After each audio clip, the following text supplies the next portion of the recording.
Tu na carreira de policial pegou muito caso de suicídio?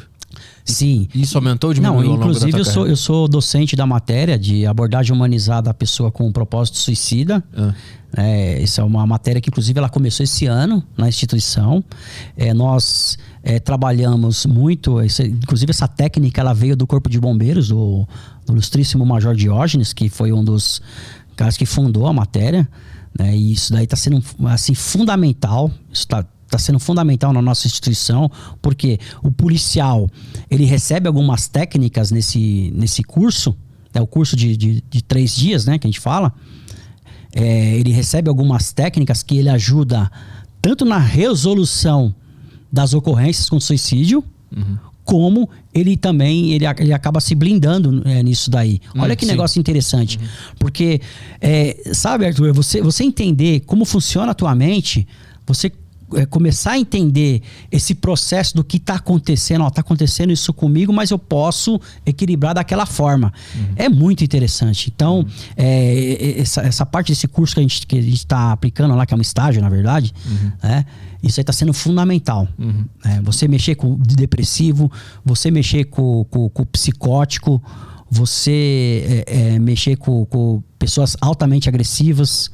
Então são essas 3 classificações, né? Qual é a abordagem? Os tentantes que a gente fala. A abordagem de cada um desses. Então, por exemplo, se você for abordar um indivíduo que ele está depressivo, na maioria dos casos, como que ele vai estar? Ele vai estar muito quieto. Na maioria dos casos. Ele vai estar quieto. Você, na aproximação, você percebe que geralmente ele não quer falar nada.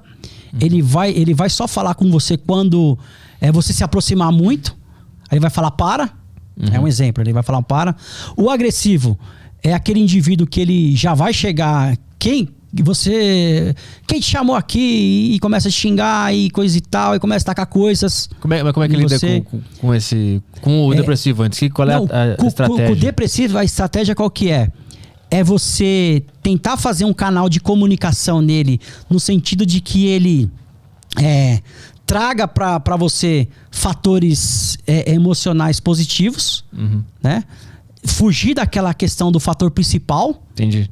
Né? Qual que é o fator principal? De repente o fator principal que ele esteja numa precipitação ou em cima de algum viaduto, no sentido de que ele não fale. Por exemplo, se ele teve um problema de relacionamento, você tem que tentar desviar aquela questão do relacionamento, aquela questão da separação e buscar fatores de proteção. Qual que é o seu fator de proteção, por exemplo, né? Um fator de proteção de um indivíduo. De repente o fator de proteção dele seja um parente, um irmão ou talvez um amigo, esse fator de proteção. Não que você vá trazer o amigo dele lá, mas você faça um trabalho mental no sentido de que ele fale mais sobre o amigo dele e você tentar fazer essa dissuasão no sentido de você convencer esse indivíduo, falar, se você fizer isso daí, olha o que vai acontecer e tal, e você tentar trazer esse fator de proteção no sentido de que ele realmente desista de cometer o suicídio. Então, a polícia, ela agia bem antes nessas ocorrências. De que forma? No sentido de distrair a pessoa e fazer uma abordagem que é tipo abordagem tática. Sair correndo atrás do indivíduo e pegá-lo, né? Hoje não tem mais isso. As técnicas são literalmente de diálogo. Interessante, fazer o cara parar de pensar no negativo. Né? Exato, e os indicadores, os números são fantásticos de resoluções, em São Paulo principalmente. E tanto que esse curso ele vai ser passado para outras polícias. Inclusive teve até a ONU entrou em contato, né, com o Corpo de Bombeiros, que foi estabelecido pelo Corpo de Bombeiros, e esse curso ele vai ser transmitido para outras instituições, outras polícias, e é fundamental esse trabalho, cara. Esse é um trabalho fundamental. Ocorrências de suicídio, o cara que está em cima da ponte, presta a se matar, eles aumentaram ou diminuíram desde que tu entrou na polícia? Essas ocorrências, elas sempre tiveram. Equilibrada. Elas sempre tiveram, né? E elas aumentaram aonde? Elas aumentaram na pandemia. Isso que eu queria chegar nesse ponto, se a pandemia influenciou. A pandemia, ela potencializou. A pandemia, ela que nem a gente estava falando, né? Essa questão pandêmica, ela é uma questão que ela deixou muitas pessoas desestabilizadas emocionalmente. Então, o índice de suicídio foi grande. Uhum. Né? Começou a ter mais chamadas. Inúmeras ocorrências de suicídio. Né? E o interessante, um ponto interessante dessa questão do suicídio, que cada região tem o seu sítio. Que a gente fala de glorificação de sítio. É uma palavra técnica. O que é a glorificação de sítio? É um ponto na sua região, na região, onde, por exemplo, onde você mora, que mais acontece as ocorrências de tentativas de suicídio. Uhum. Né? Que a gente fala o tentante, né?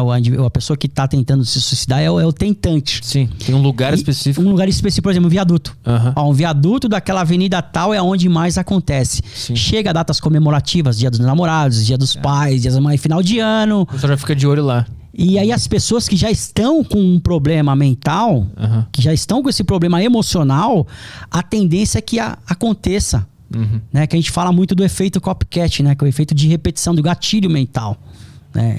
E desperta aquele gatilho nas pessoas que já estão com essa ideação. Né? Ideação, nome técnico, ideação ao cometimento de suicídio. A gente percebeu esse aumento, né? Na pandemia.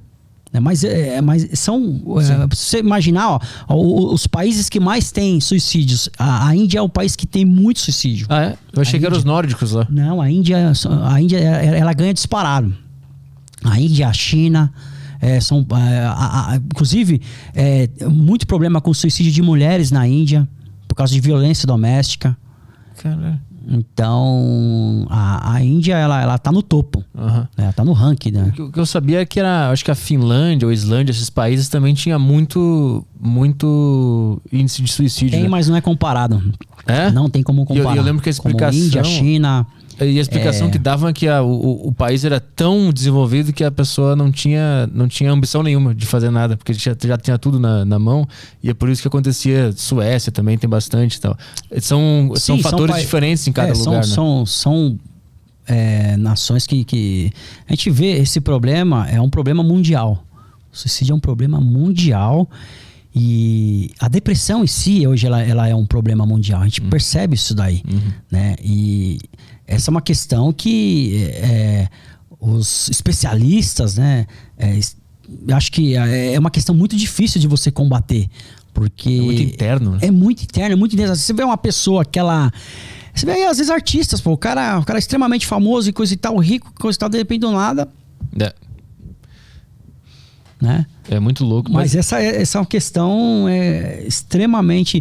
E eu sempre falo também, né? Essas ocorrências com suicídio são ocorrências que, no meu ver, são ocorrências que não deveriam ser televisionadas.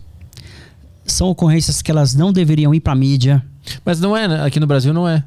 Casos de suicídio não são noticiados, né? Ah, é sim. A gente vê quantas... Você vê aí nos canais aí, inúmeros... reportagens com eu lembro que até algum tempo atrás não podia, né? Era uma regra ética do jornalismo. A gente vê muitas ocorrências. E principalmente não só televisionadas, jogadas na mídia, faladas sobre essas ocorrências, mas até as pessoas disparam, né, essas ocorrências nas mídias sociais. E isso é um problema seríssimo.